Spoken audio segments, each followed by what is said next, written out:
Hello, good morning and welcome to the Blytheway Mining Show on Core Finance. I'm Charlie Gibson, and one of those companies that delivers again and again and again, one of the ones that we like to interview certainly, regularly delivers, is Caledonia Mining, and joining me in the studio is their Chief Financial Officer, Mark Learmonth. Mark, very good morning to you. Thank you very much indeed for joining us. You've had your second quarter results out today. Can you take us through them?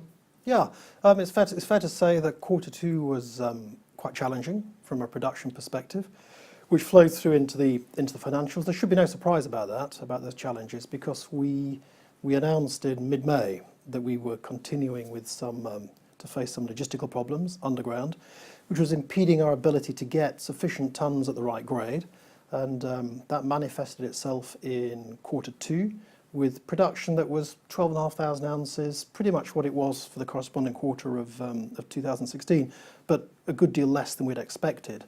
And that flowed through into financial results, which were fine, but not as good as we would have hoped. So, I mean, in particular, what really hurt us was the grade.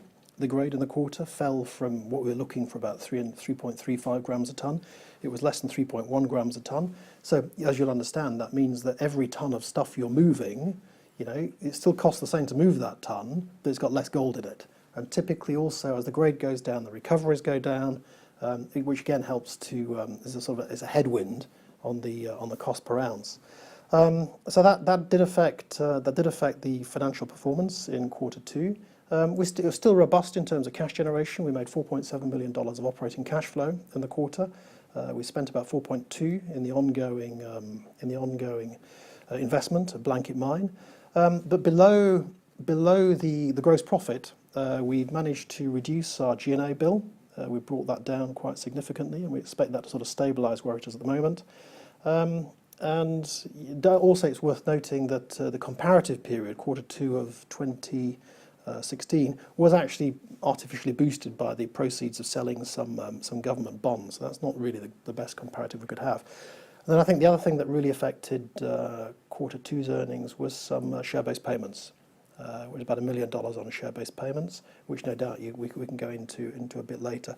So it was a bit disappointing, but I think the critical thing is that if you look at July's numbers, and we do report July's numbers, we've now seen that some of the measures we put in place to deal with the logistical problems are now beginning to bear results.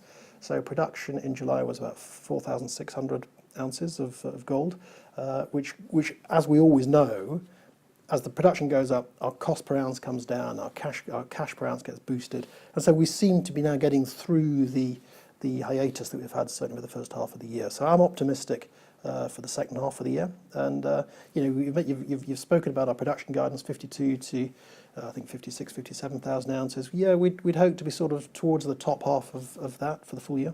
So your guidance remaining the same. You're still erring to the sort of higher end. If you did a back of an envelope, you did about 12,500 ounces in this quarter, and you multiply that you're going to come out with 50,000 ounces. Which is lower than your end. So you're obviously expecting, you know, well, but actually you've hinted that from the July figures. Because look at July was 4,006. So, you know, and we think that the measures we put in... Multiplied by 3 is 13.8. Yeah, which is on the way. Which is on the way. That would get you to the bottom end of the range. But we believe that the measures we put in place, which are now beginning to bear fruit in July, still have some way to go. And so if you look at it, if we're looking...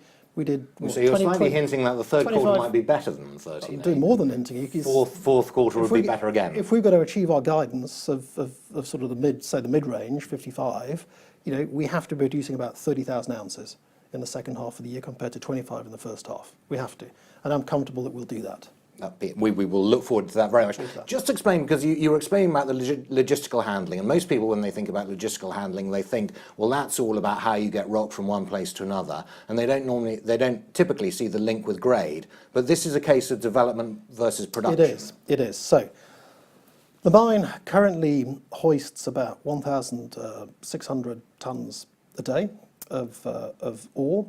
And an extra 400 tons of waste, and that now all that waste has to come up the shaft. We've run out of spare space underground to get rid of this waste material, and so we are moving a vast amount of material, mainly on 22 level. And because we've got these logistical constraints, it means that we've not been able to access, for mining purposes, the higher grade areas. And so we've had to focus our mining on lower grade areas. So what we're effectively doing is we're low grading the mine. The higher grade material is still there. We can come back to that at our leisure later. And that's why the logistical issues.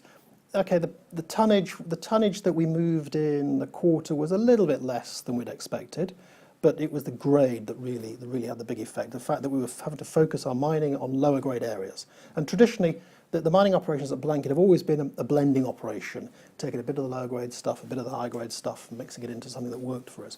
We've actually had to focus on the lower grade stuff, and that's what's beginning to turn around now. Okay, so second half will have more high grade stuff. Yeah. So one of the things we'll expect to see is the grade going up in the second half, and that's essentially where the answer. And as the grade goes up, the recovery tends to go up too, and so you get both of those following wins. Okay, so we're very much looking forward then to hear the third quarter. So the dividend, obviously, you're maintaining in the way. Your shares are consolidated, which is worth mentioning, isn't it? Yeah, I mean, I think we did. I think we did a piece some months ago. Yes, we upgraded our trading facility in the United States from the OTCQX to the NYSE American. That was a relatively painless exercise because we've been SEC registered for many years, and so it didn't cost a huge amount of money. It doesn't bring any extra regulatory burden, which is nice for me, but it just means that we're in a much better place to reach out to mainstream US investors, and the consolidation was to get ourselves to a share price that we had to be a minimum of $2 a share to qualify for the American. But actually, most American shareholders, if you're less than 5, they either can't or won't look at you. And so 5 was a threshold that we were targeting. And so we expect to be putting some effort into that US marketing in quarter 3 when people have returned from their summer holidays. Have you done any pre-marketing, and do you know what the sense? Oh yeah, we've done pre-marketing. So what's their sort of sense in terms of? The sense is that they American investors have a risk appetite, which was a pleasant surprise. They clearly have an affinity with gold, and they like the yield. And so we do have. What is the yield at the moment? I mean, roughly. Our yield is about 4% and a bit. We were pleased at the warmth of the reception that we received in the States. Most recently at a conference in New York in early June, when we were pretty much mobbed, and it was a good response. So what we're doing is we're now recalibrating, refocusing. We're sort of redefining our marketing story, and we expect to market that quite extensively in quarter 3, quarter 4. Typically when people are back from the summer, it's pretty much there's no one around at the moment. What about their appetite? You said they had a risk appetite. What about, specifically risk appetite for Zimbabwe? Yep. Yeah, I mean, there are frontier investors in the United States who invest in all sorts of places, which I thought they just wouldn't have the appetite for. And Zimbabwe, they can get their minds around it. I think the issue is that there's such a deep pool of capital. They can afford to take that risk, and they look for the equity returns. And actually, we believe that Zimbabwe is significantly de-risking itself. Now, Schadenfreude is ugly, but you compare Zimbabwe to some other jurisdictions in Africa, and they're heading the wrong way, Zimbabwe's heading the right way. And I'll repeat what we've said many times to you, which is the level of support and cooperation we get from the Zim government is outstanding in terms of making sure we get the foreign exchange that we need to allow the mine to continue. Absolutely no doubt about that. Good to hear that, and good to hear also that American investors are potentially supportive of that as well, and that they have an appetite for those sort of frontier jurisdictions, as you say. You did say we should come back to we're running a little short of time. You did say we must come back to that share-based payment in the P&L account, which was just shy of $1 million. Yeah, it's about $900,000. There's 2 components to that. A relatively small amount, $150,000, is just a cash-settled management bonus, which will get paid out in 2019, a long-term incentive plan. That's been running for several years now. But the bigger component related to quite a complex modification we put into the interest terms on the facilitation loans that we extended to the indigenous Zimbabwean shareholders at Blanket. We've sort of normalised and regularised a situation that's been running for quite some time. Previously, the interest rate was LIBOR plus 10. That's no longer the realistic interest rate in Zimbabwe. We're currently borrowing at 7.25%. So we modified the terms of that interest, and that gave rise to some fancy accounting charge of $700,000, non-cash, hit the profit and loss account, No other effect. End of story. So this is very arcane accounting stuff. It is mind-bogglingly arcane. Yeah. That's why you're the CFO. CFO, yeah. That's why I put you on the spot there. Thank you very much. The other thing I have to ask about You enjoyed is the tax charge. If you simply take the tax charge divided by pre-tax It's profit, high. you're coming at something like two-thirds. The effective tax charge is in the 60s. A relatively small component of that is the cash income tax. A much bigger component is deferred tax, which is really just reflects the timing difference between when you can recognise capital expenditure for tax purposes and when you can recognise it for accounting purposes. And because we continue to spend so much money in Zimbabwe, there's a very big deferred tax charge.